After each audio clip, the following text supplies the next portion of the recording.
പശ്ചിമേഷ്യൻ സംഘർഷത്തെക്കുറിച്ച് തന്നെയാണ് ഇന്ന് നമ്മൾ ആദ്യം സംസാരിക്കാൻ പോകുന്നത്. യുദ്ധം 5ാം ദിവസത്തിലേക്ക് കടന്നിരിക്കുകയാണ്. 5 ദിവസമായിട്ടും സംഘർഷത്തിനോ ആക്രമണത്തിനോ യാതൊരു അറുതിയും ഉണ്ടായിട്ടില്ല എന്ന് തന്നെയാണ് അറിയാൻ കഴിയുന്നത്. ഗൾഫ് മേഖലകൾ കേന്ദ്രീകരിച്ചുകൊണ്ടുള്ള ഇറാന്റെ ആക്രമണം തുടരുന്നു. മറുപടിയായി ഇറാനിലും അതുപോലെ തന്നെ ലെബനാനിലും ശക്തമായ ആക്രമണം നടത്തുകയാണ് ഇപ്പോൾ ഇസ്രായേലും അമേരിക്കയും കൂടി ചെയ്യുന്നത്. ഇറാനിൽ ഇതുവരെ നോക്കിക്കഴിഞ്ഞാൽ കൊല്ലപ്പെട്ടവരുടെ എണ്ണം 1000 കടന്നിട്ടുണ്ട്. അത് മാത്രമല്ല, ഈ 1000-ൽ ഭൂരിഭാഗം പേരും സാധാരണക്കാരായാണ് കൊല്ലപ്പെട്ടത് എന്നാണ്.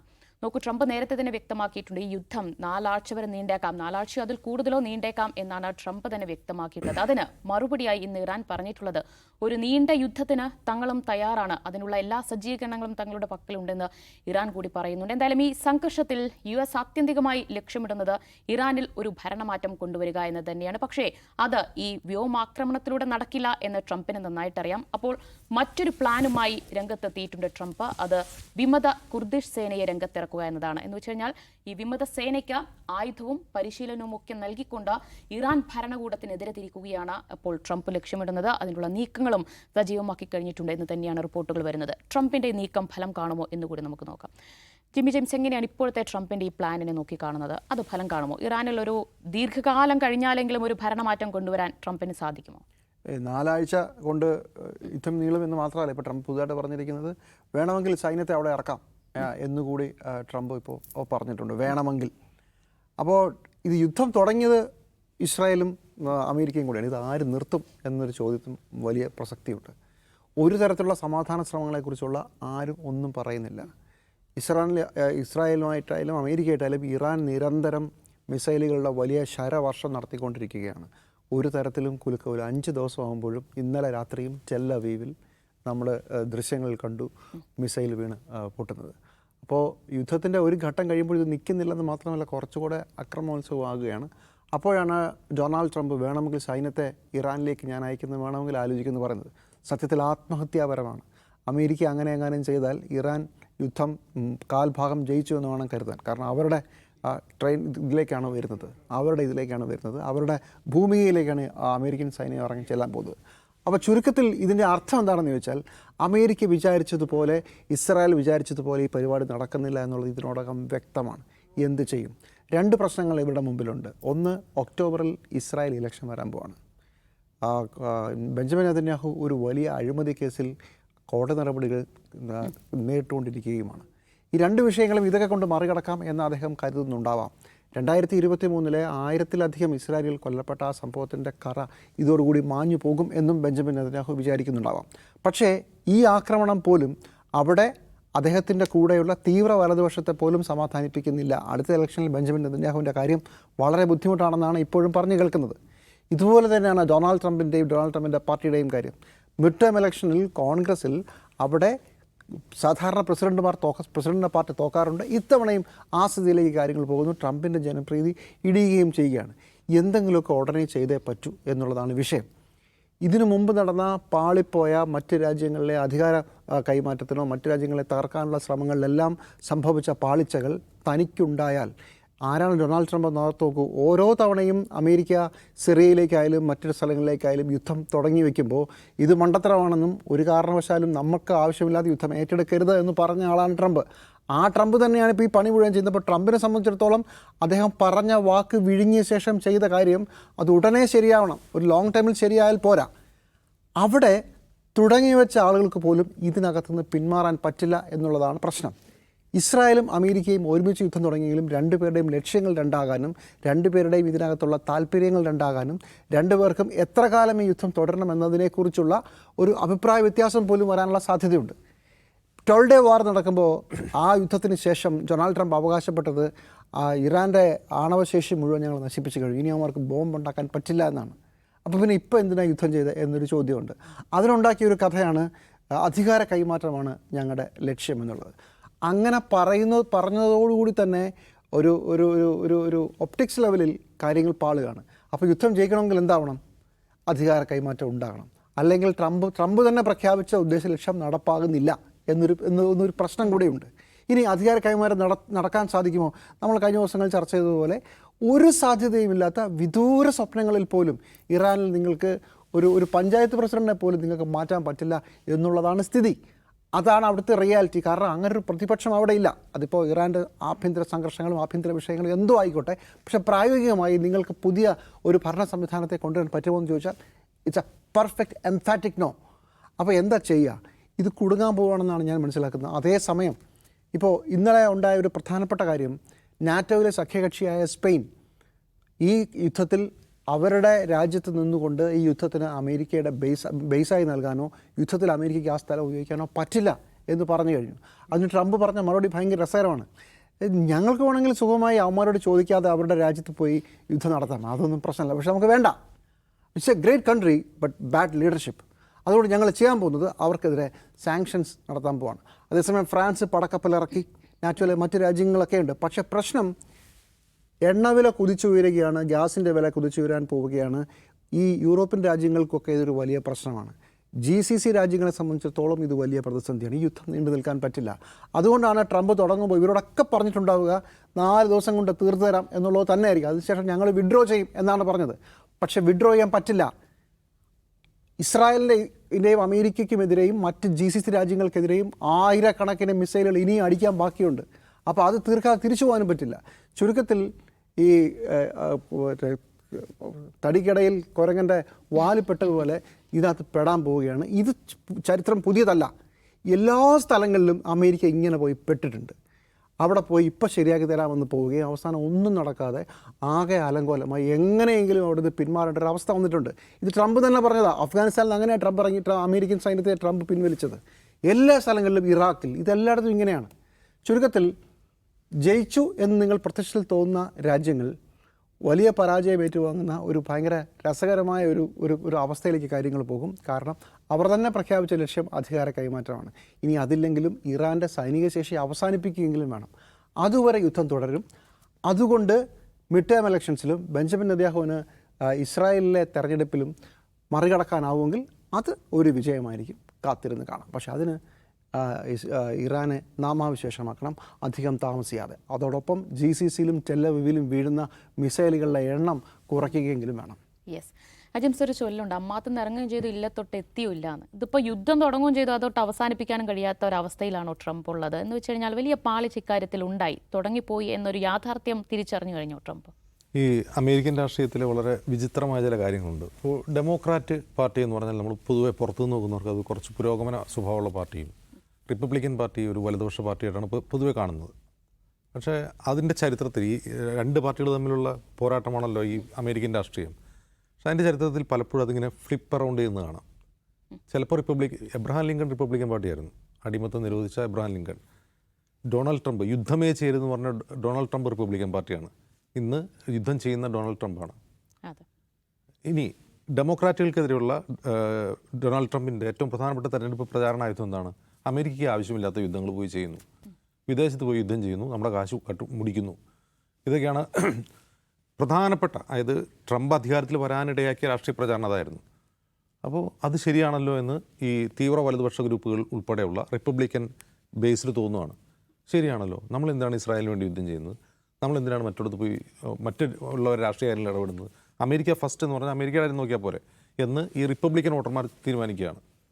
ഇന്ന് നമ്മൾ അമേരിക്കൻ രാഷ്ട്രീയത്തിൽ സൂക്ഷ്മമായി നോക്കിക്കഴിഞ്ഞാൽ ഈ ഡെമോക്രാറ്റുകൾ ഈ യുദ്ധത്തെ എതിർക്കുന്നുണ്ട്, യുദ്ധത്തിന് പറയുന്ന കാരണങ്ങളെ എതിർക്കുന്നുണ്ട് രാഷ്ട്രീയമായി. ട്രംപ് കൃത്രിമമായ ഒരു കാരണം ഉണ്ടാക്കി യുദ്ധം ചെയ്യുകയാണെന്നുള്ള ആരോപണം ഉന്നയിക്കുന്നുണ്ട്. പക്ഷേ ഈ യുദ്ധത്തെ ഏറ്റവും നഖശിഖാന്തം എതിർക്കുന്നത് റിപ്പബ്ലിക്കൻ ലോബിയാണ്. റിപ്പബ്ലിക്കനിലെ മാഗ ക്യാമ്പാണ്, റിപ്പബ്ലിക്കൻ വോട്ടർമാരാണ്. ഇത് അനുകൂലിക്കുന്ന റിപ്പബ്ലിക്കന്മാരുണ്ട്. പക്ഷേ ഏറ്റവും വോക്കലായിട്ട് ഇതിനെ എതിർക്കുന്നത് റിപ്പബ്ലിക്കൻ അണികളാണ്, ട്രംപിൻ്റെ അനുയായികളാണ്. ഇപ്പോൾ ഞാൻ ഇവിടെ ഇരിക്കുമ്പോൾ കുറച്ച് മുമ്പ് ഒരു വീഡിയോ പ്ലേ ചെയ്തില്ലേ, മെഗൻ കെല്ലി എന്ന് പറയുന്നൊരു ജേർണലിസ്റ്റാണ്. അവർ പണ്ട് മോദിജി നിങ്ങളെ കൊട ചൂടിയിരിക്കുന്ന പടം കണ്ടല്ലോ എന്ന് പറഞ്ഞ് പരിചയപ്പെട്ടില്ലേ പുട്ടിനൊപ്പം, അവരാണ്. അവരൊരു റൈറ്റ് വിങ്ങർ കമൻറ്റേറ്ററാണിപ്പോൾ. അവർക്ക് സ്വന്തമായി ചാനലുണ്ട്. റൈറ്റ് വിങ്ങറാണ്. റൈറ്റ് വിങ്ങർ എന്ന് പറഞ്ഞാൽ റിപ്പബ്ലിക്കൻ ക്യാമ്പിൽപ്പെട്ട ഒരു കമൻറ്റേറ്ററാണ്, നമ്മുടെ ടക്കർ കാൾസനെ പോലെ തന്നെ. അവർ പറയും 4 അമേരിക്കൻ സൈനികർ മരിച്ചു, അവർ മരിച്ചത് ഇസ്രായേലിനും ഇറാനും വേണ്ടിയാണ്, അമേരിക്കയ്ക്ക് വേണ്ടിയല്ല എന്നാണ്. അപ്പോൾ ഈ ഒരു നറേറ്റീവ് വ്യാപകമായി പ്രചരിക്കുകയാണ്. അങ്ങനെയാണ് ഇന്നലെ വൈകിട്ട് ട്രംപ് മാധ്യമങ്ങളെ കാണുന്നത്.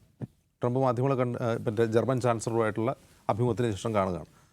അപ്പോൾ അദ്ദേഹം പറയുന്നത് എന്താണ്? ഇപ്പോൾ ട്രംപ് പറയുന്നത് ഇത് അധികം നീളില്ല, ഒരു 4-5 ആഴ്ച എന്ന് പറയുന്നു. അതായത് ഒന്നോ ഒന്നരയോ മാസം എന്നാണ് പറയുന്നത്. ഈ ഒന്നോ ഒന്നരയോ മാസം എന്ന് വെറുതെ പറയുന്നതാണ്. അതൊരു ലോജിക്കില്ലാതെ എന്തെങ്കിലും ഒബ്ജക്റ്റീവ് ഇല്ലാതെ പറയുന്നതാണ്. എങ്ങനെയാണ് ഈ 1.5 മാസം കൊണ്ട് യുദ്ധം തീർക്കുക?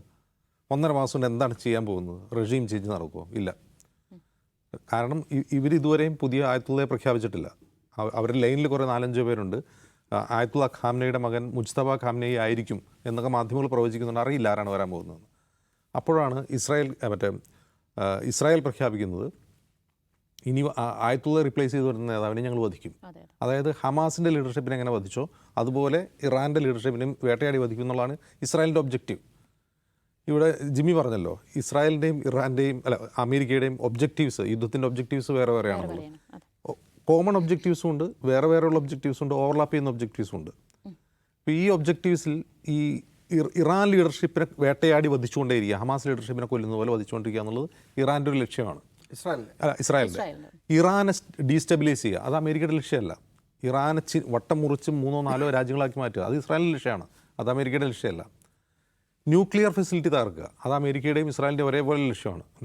ന്യൂക്ലിയർ ഫെസിലിറ്റി തകർത്ത് കഴിഞ്ഞു എന്നാണ് നേരത്തെ പറഞ്ഞത്. ഇനി തകർക്കാനുണ്ടെന്ന് പറയുന്നു, ബോംബ് ഉണ്ടെന്ന് പറയുന്നു, ഇല്ല എന്ന് പറയുന്നു. ന്യൂക്ലിയർ ബോംബ് ഉണ്ടാക്കാൻ പോകുന്നു എന്ന് പറയുന്നു, 6 മാസത്തിനുള്ളിൽ ഉണ്ടാക്കുമെന്ന് കഴിഞ്ഞ 30 കൊല്ലമായിട്ട് പറഞ്ഞുകൊണ്ടിരിക്കുന്ന തന്നെ തന്നെയാവും. അപ്പോൾ ഇതിൽ വ്യക്തതയില്ല, ഈ ഒബ്ജക്റ്റീവ് എന്താണെന്നുള്ള വ്യക്തതയില്ല. എപ്പോഴും റെജീം ചേഞ്ച് നടക്കണമെങ്കിൽ ആ ഇറാൻ ജനതയുടെ പിന്തുണ വേണം. ഇറാൻ ജനതയിൽ ഇപ്പോൾ ഒരു വിഭാഗം ആളുകൾ ഈ ഭരണകൂടത്തെ എതിർക്കുന്നവരാണ്, ഭരണകൂടത്തിൻ്റെ പ്രൊട്ടസ്റ്റ് ചെയ്യുന്നവരാണ്, അവിടുത്തെ പ്രതിപക്ഷം വോക്കലാണ്. എങ്കിൽ ആ പ്രതിപക്ഷത്തിൻ്റെ പിന്തുണയോടുകൂടി അമേരിക്കയ്ക്ക് ഇറാനിൽ റെജീം ചേഞ്ച് കൊണ്ടുവരാൻ പറ്റുമോ? അവിടെയാണ് ഇറാനെ പറ്റി അമേരിക്ക മനസ്സിലാക്കുന്നതിൽ തെറ്റുവരുന്നത്. അതായത് ഇറാനകത്തുള്ള വിമതർ, പ്രതിപക്ഷം, അതുപോലെ ഇറാൻ്റെ പുറത്തുള്ള ഡയസ്പോറ, ഇറാനിയൻ ഡയസ്പോറ, ഇത് രണ്ടും വ്യത്യസ്തമാണ്. ഇറാൻ വിട്ട് പ്രവാസികളായി ജീവിക്കുന്ന, പാശ്ചാത്യ രാജ്യങ്ങളിൽ ഉൾപ്പെടെ ജീവിക്കുന്ന, ഇറാൻ പൗരത്വം റെലിംഗ്വിഷ് ചെയ്ത ആളുകളുണ്ട്. അവർ കടുത്ത ഈ പറയുന്ന ഭരണകൂട വിരുദ്ധരാണ്.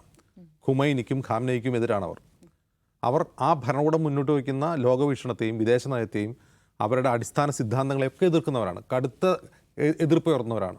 ഒരു തരത്തിലും ഈ ഭരണകൂടത്തെ പിന്തുണയ്ക്കുന്നവരല്ല. അതേസമയം ഇറാനകത്തുള്ള പ്രതിപക്ഷം, ഇറാനകത്ത് ഈ പ്രതിപക്ഷമുണ്ട്, ഭരണകൂടത്തെ വിമർശിക്കുന്നവരുണ്ട്. അവരാരും ഇറാൻ വിപ്ലവത്തിൻ്റെ മൂല്യങ്ങളെ തള്ളിപ്പറയുന്നവരല്ല. ഈ 79 ഇറാൻ വിപ്ലവത്തിൻ്റെ മൂല്യങ്ങളെ തള്ളിപ്പറയുന്നവർ എന്നല്ല. ഇനി ഈ ഖാംനയി മാറണം, അല്ലെങ്കിൽ ഇപ്പോൾ ഈ റെജീം ഇതിൻ്റെ സ്ട്രക്ചറലി ഇത് മാറ്റണം, ഈ മുല്ലാമാരുടെ ഭരണം, അതായത് ഈ ക്ലർജിയുടെ അപ്രമാദിത്വം, അത് മാറണമെന്ന് ആഗ്രഹിക്കുന്നവർ അതിനകത്തുണ്ട്. അവർ പോലും അത് അമേരിക്ക വന്ന് മാറ്റണം എന്നല്ല ആഗ്രഹിക്കുന്നത്. ഈ അമേരിക്ക അവിടെ വരുമ്പോഴുള്ള പ്രശ്നം എന്താണെന്ന് വെച്ചാൽ, നമ്മൾ ഈ ഖാംനയി കൊല്ലപ്പെട്ടപ്പോൾ കണ്ടത് എന്താണ്? ഇതേ പ്രതിപക്ഷം തെരുവിലിറങ്ങിയിട്ട് അമേരിക്കയ്ക്കെതിരെ മുദ്രാവാക്യം വിളിക്കുകയാണ്. ഇതാണ് അവിടുത്തെ ഒരു പ്രശ്നം. അപ്പോൾ ഇറാനെ ശരിയായി മനസ്സിലാക്കാതെയാണ് ഈ റെജീം ചേഞ്ചിനെ കുറിച്ച് US-ഉം ഇസ്രായേലും ചിന്തിക്കുന്നത്. ഈ പറയുന്ന ആളുകൾ മുഴുവൻ, ഈ IRGC എന്ന് പറയുന്ന അവരുടെ ഏറ്റവും ടോപ്പ് മോസ്റ്റ് മിലീഷ്യ, അതൊരു കേവലം സൈന്യം മാത്രമല്ല, നമ്മൾ മുമ്പ് പറഞ്ഞു, അതൊരു സൈന്യം മാത്രമല്ല, അവർക്ക് ഈ ഡീപ്പ് റൂട്ടഡ് ആയിട്ടുള്ള ജനകീയ ബന്ധമുണ്ട്. അത് അതൊരു പാർട്ടി സംവിധാനം പോലെയാണ് പ്രവർത്തിക്കുന്നത്. അവർക്ക് അടിത്തട്ടിൽ ജനങ്ങളുമായിട്ട് ബന്ധമുള്ള, സാധാരണ മിലീഷ്യ എന്ന് പറഞ്ഞാൽ ജനങ്ങളിൽ നിന്ന് മാറി നിൽക്കുന്ന ഒന്നാണ് മിലിറ്ററി. ഈ മിലിറ്ററി അങ്ങനെയല്ല, ഈ മിലിറ്ററി ജനങ്ങളുമായിട്ട് ബന്ധമുള്ള മിലിറ്ററിയാണ്. അങ്ങനെയാണ് അവർ ഈ എന്താണ് പറയുക, ഈ റവല്യൂഷണറി ഐഡിയൽസ് ജനങ്ങൾക്കിടയിൽ ഊട്ടിയുറപ്പിച്ചുകൊണ്ടിരിക്കുന്നത്. എഡ്യൂക്കേഷൻ വഴി മാത്രമല്ല, ഈ സൈന്യത്തിന് ജനങ്ങളുമായിട്ടുള്ള ബന്ധം വഴിയാണ്. അതുകൊണ്ടാണ് അമേരിക്കയ്ക്കെതിരെയുള്ള ഒരു പ്രൊട്ടസ്റ്റിൽ തെഹ്റാനിൽ നമ്മൾ ലക്ഷക്കണക്കിന് മനുഷ്യരെ തെരുവിൽ കാണുന്നത്. അത് വേറൊരു രാജ്യത്ത് നമ്മൾ കാണില്ല. ഇപ്പോൾ ഭരണകൂടം ആഹ്വാനം ചെയ്താൽ പോലും അത്ര ആളുകൾ തെരുവിലിറങ്ങില്ല. അപ്പോൾ ഇത് റെജീം ചേഞ്ചിന് മുമ്പിൽ അമേരിക്കയ്ക്ക് മുമ്പിലുള്ള ഒരേ ഒരു തടസ്സം ഈ ജനങ്ങളുടെ പിന്തുണയാണ്. ഈ ജനങ്ങളുടെ പിന്തുണ എന്ന് പറഞ്ഞാൽ എല്ലാ കാര്യത്തിനും ഭരണകൂടത്തിലുള്ള പിന്തുണയല്ല, ഭരണകൂടത്തെ വിമർശിക്കുന്നവർ പോലും അമേരിക്ക ഇടപെടുമ്പോൾ ഭരണകൂടത്തോടൊപ്പം നിൽക്കും. അതാണ് ഒന്നാമത്തെ പ്രശ്നം. രണ്ടാമത്തെ കാര്യം, ഇനി ഈ ഇവരുടെ മിലിറ്ററി ക്യാപ്പബിലിറ്റി മുഴുവൻ തകർക്കാം, അത് സാധിക്കുന്ന കാര്യമാണ്. അത് അവർ കുറേ അധികം ചെയ്തിട്ടുണ്ട്. ഇപ്പോൾ ഞാൻ 12 ദിവസ വാറിൽ തന്നെ കുറേ അധികം ഇവരുടെ മിസൈൽ ലോഞ്ചറുകളൊക്കെ തകർത്തിട്ടുണ്ട്, ഇവരുടെ എയർ ഡിഫൻസ് സംവിധാനം തകർത്തിട്ടുണ്ട്. അങ്ങനെ ഒരു ലോങ് ലാസ്റ്റിംഗ് യുദ്ധത്തിലൂടെ ഓരോന്നായി അവരുടെ ഈ പറയുന്ന ക്യാപ്പബിലിറ്റീസ് തകർക്കുക, ആയുധശക്തി തകർക്കുക. ഈ ആയുധശക്തി തകർക്കുമ്പോഴും ഉള്ള പ്രശ്നം, ഒരു കൊല്ലമെങ്കിലും കഴിയും ഈ യുദ്ധം തീർക്കാൻ. അതിൻ്റെ കാരണം ഇപ്പം നമ്മൾ കാണുന്നത്, ഈ ആദ്യത്തെ 2-3 ദിവസം 100 കണക്കിന് മിസൈലുകളാണ് ഇറാൻ അയച്ചതെങ്കിൽ ഇന്നൊരു 30-40 ഇന്നൊക്കെ ആയിട്ട്. അതിൻ്റെ കാരണം എന്താണെന്ന് വെച്ചാൽ, അത് 2 തരത്തിലുള്ള യുദ്ധതന്ത്രമാണ്. ഒന്ന്, ഒരേ മിസൈൽ ലോഞ്ചറിൽ നിന്ന് കൂടുതൽ മിസൈലുകൾ അയച്ചു കഴിഞ്ഞാൽ ഇറാനും US-നും വളരെ പെട്ടെന്ന് ഇത് ഡിറ്റക്ട് ചെയ്യാൻ പറ്റും, ഇത് എവിടെ നിന്നാണ് വരുന്നത് എന്നുള്ളത്. അങ്ങനെ ആ ലോഞ്ചറുകൾ നശിപ്പിക്കും. അപ്പോൾ ഇറാൻ ചെയ്യുന്നത് എന്താണെന്ന് വെച്ചാൽ, ഒരു സെറ്റ് ഓഫ് മിസൈൽസ് അയച്ചതിന് ശേഷം പിന്നെ ആ ലോഞ്ചർ ഉപയോഗിക്കാതിരിക്കുക, അതിൻ്റെ പൊസിഷൻ മാറ്റുക. മറ്റൊന്ന്, അധികം മിസൈലുകൾ ഉപയോഗിച്ച് ഈ സ്റ്റോക്ക് പൈൽ തീർക്കാതിരിക്കുക എന്നുള്ളതുകൂടിയാണ്. ഈ യുദ്ധം നീട്ടിക്കൊണ്ടുപോകേണ്ടത് ഇറാനാണ് ഇപ്പോൾ ഏറ്റവും ആവശ്യം. US പോലെ തന്നെ ഇറാനും ആവശ്യമാണ് യുദ്ധം നീട്ടണം. കാരണം കുറേ അധികം നാൾ യുദ്ധം നീണ്ടു നിന്ന് കഴിഞ്ഞാൽ ഇവരുടെ എയർ ഡിഫൻസ് സിസ്റ്റത്തിലെ സ്റ്റോക്ക് പൈൽ തീരും. പിന്നീട് അവസാനം ഇറാന് കുറേ കൂടി ശക്തമായി ആഞ്ഞടിക്കാൻ കഴിയും. അങ്ങനെ യുദ്ധം നിർത്താൻ കഴിയും എന്നുള്ളതാണ് ഇറാൻ്റെ തന്ത്രം. അങ്ങനെ യുദ്ധം തീരൂ. അതല്ലാതെ ഒരു ടോക്കിന് ഇറാൻ ഒരിക്കലും തയ്യാറാകാതെ ഇന്നും അവർ പ്രഖ്യാപിച്ചിട്ടുണ്ട്. ടോക്കിന് തയ്യാറാവാത്തതിൻ്റെ കാരണം എന്താണ്? ഒരു തരത്തിലും ട്രംപിനോട് ഒരു നെഗോഷിയേഷൻ സാധ്യമല്ല. കാരണം ഈ ന്യൂക്ലിയർ വിഷയത്തിലുള്ള ടോക്ക് തന്നെ അവർ പൂർണ്ണമായി ആ ടോക്കിൽ ഇൻവോൾവ് ആയിരുന്നു, ഇൻവെസ്റ്റ് ചെയ്തിട്ടുണ്ടായിരുന്നു. പക്ഷെ അപ്പോഴും അവർ സ്കെപ്റ്റിക്കലാണ്. ഇയാൾ അടിക്കാൻ സാധ്യതയുണ്ട് എന്ന് 2025 ഇറാൻ അറിയാം. ട്രംപ് അടിക്കും എന്നുള്ളത് ഇറാൻ അറിയാം. അതിന് മറ്റ് ചില കാരണങ്ങൾ കൂടിയുണ്ട്. കാരണം അമേരിക്കയിലെ രാഷ്ട്രീയ സമ്മർദ്ദങ്ങളുണ്ട്. ഇയാൾ അടിക്കും. ആ ഒരു ബോധത്തോടു കൂടി തന്നെയാണ് ഇവരുമായിട്ട് നെഗോഷിയേറ്റ് ചെയ്യുന്നത്. അപ്പോൾ ഈ യുദ്ധം പെട്ടെന്ന് എങ്ങനെ തീർക്കണം എന്നുള്ള കാര്യത്തിൽ ഇറാൻ്റെ മുമ്പിലുള്ള തന്ത്രം ഈ യുദ്ധം നീട്ടിക്കൊണ്ടുപോകുക എന്നുള്ളതാണ്. യുദ്ധം നീട്ടിക്കൊണ്ടുപോയി ഇവരെ കൊണ്ട് ഈ യുദ്ധം ചെയ്യാൻ പറ്റാത്ത വിധം അന്താരാഷ്ട്ര സമ്മർദ്ദവും GCC രാജ്യങ്ങളുടെ സമ്മർദ്ദവും സാമ്പത്തികമായ സമ്മർദ്ദവും മിലിറ്ററി എക്യുപ്മെൻറ്റിൻ്റെ വഴിയുള്ള സമ്മർദ്ദവും ഈ സ്റ്റോക്ക് പൈൽ തീർത്താൻ ഇവർക്ക് പ്രശ്നമാണ്. അങ്ങനെ നിർത്തിക്കുക എന്നുള്ളത് തന്നെയാണ് ഇറാൻ്റെ ലക്ഷ്യം. അതുകൊണ്ട് ഈ യുദ്ധം നീണ്ടുപോകാനാണ് സാധ്യത. പക്ഷേ യുദ്ധം നീണ്ടുപോകും തോറും നമ്മുടെ എല്ലാം കുർദിഷ് സൈന്യം ഇറക്കി കഴിഞ്ഞാൽ എന്തായിരിക്കും? കുർദിഷ് സൈന്യമായിട്ട് കുർദിഷ് സൈന്യത്തിന് ആ ബോർഡറിൽ ഇറാഖ് ബോർഡറിൽ ഓൾറെഡി തന്നെ ഇറാനിയൻ സൈന്യമുണ്ട്. അപ്പോൾ ഇപ്പോൾ US ഓൾറെഡി തന്നെ കുർദിഷ് സൈന്യവുമായിട്ട് ആശയവിനിമയം നടത്തി കഴിഞ്ഞിരിക്കുന്നു. അതുകൊണ്ട് തന്നെ ഈ കുർദിഷ് ബോർഡറിലേക്ക് ഇന്ന് ഇറാൻ IRGC മിലീഷ്യ അങ്ങോട്ട് വിട്ടേക്കാണ്. അതിൻ്റെ കാരണം എന്താണെന്ന് വെച്ചാൽ അതിനി വൈകിക്കഴിഞ്ഞാൽ, അതായത് കുർദിഷ് ഏതെങ്കിലും തരത്തിലുള്ള കുർദിഷ് വിമത നീക്കം ഇറാൻ ഭൂമിയിൽ ഉണ്ടായിക്കഴിഞ്ഞാൽ ഈ മൂന്ന് ഫ്രണ്ടിലും യുദ്ധം ചെയ്യുക എന്ന് പറഞ്ഞാൽ ഇറാനെ സംബന്ധിച്ച് സാധിക്കില്ല.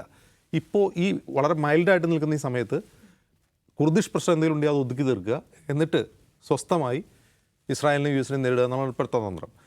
അതുമാത്രമല്ല, കുർദിഷ് മാത്രമല്ല, അവിടെ ന്യൂനപക്ഷ മിലീഷ്യകൾ, അറബ് വംശജരുടെ മിലീഷ്യകളുണ്ട്, അസീരികളുണ്ട്, ബലൂച്ചുകളുണ്ട്. ബലൂച്ച് എന്ന് പറഞ്ഞാൽ പാകിസ്ഥാൻ ബോർഡറിൽ വരുമ്പോൾ ബലൂച്ചുകളുണ്ട്.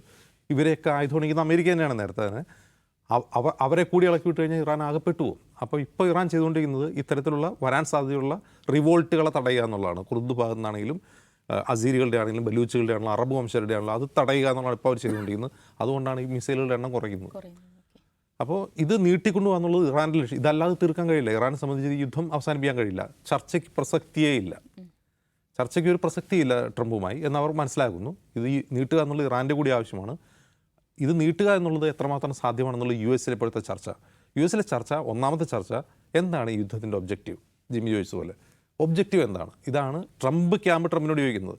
ട്രംപിന് ഇന്നലെ മാർക്കോ റൂബിയോ പറഞ്ഞതല്ല എന്ന് ട്രംപ് പറയുന്നത്. ഇന്നലെ മാർക്കോ റൂബിയോ പറഞ്ഞതാണ്, ഇസ്രായേൽ അറ്റാക്ക് ചെയ്യുമ്പോൾ അവർ തിരിച്ചാദ്യം നമ്മളെ അടിക്കുമെന്ന് കരുതി നമ്മൾ പ്രീഎംപ്റ്റീവ് സ്ട്രൈക്ക് നടത്തുന്നതാണ്. അപ്പോൾ ആളുകൾ ചോദിക്കും, മാധ്യമപ്രവർത്തകർ, അപ്പോൾ ഇസ്രായേൽ നിർബന്ധിച്ചാണോ നിങ്ങൾ യുദ്ധം ചെയ്തതെന്ന് ട്രംപ് അങ്ങനെയല്ല, ഞാൻ നിർബന്ധിച്ചിട്ടാണ് ഇസ്രായേൽ അടിച്ചതെന്നാണ്. അപ്പോൾ വിദേശകാര്യ സെക്രട്ടറി പറയുന്ന ഒരു കാര്യം, പ്രസിഡന്റ് പറയുന്ന ഒരു കാര്യം, ഇത് അമേരിക്കൻ രാഷ്ട്രീയത്തിൽ വലിയ തോതിലുള്ള കുഴപ്പങ്ങൾ ഉണ്ടാക്കാൻ പോവാണ് വരും ദിവസങ്ങളിൽ. എന്തായാലും അടിച്ചും തിരിച്ചടിച്ചും ഈ യുദ്ധം തുടരാൻ തന്നെയാണ് ഇറാനും ഇസ്രായേലും അമേരിക്കയും ഒക്കെ തീരുമാനിച്ചിട്ടുള്ളത്. പക്ഷേ ഈ യുദ്ധം അങ്ങനെ മുന്നോട്ട് പോകുമ്പോൾ അതില്ലാതാക്കാൻ പോകുന്നത് പശ്ചിമേഷ്യയുടെ ആകെ സമാധാനം തന്നെയാണ്.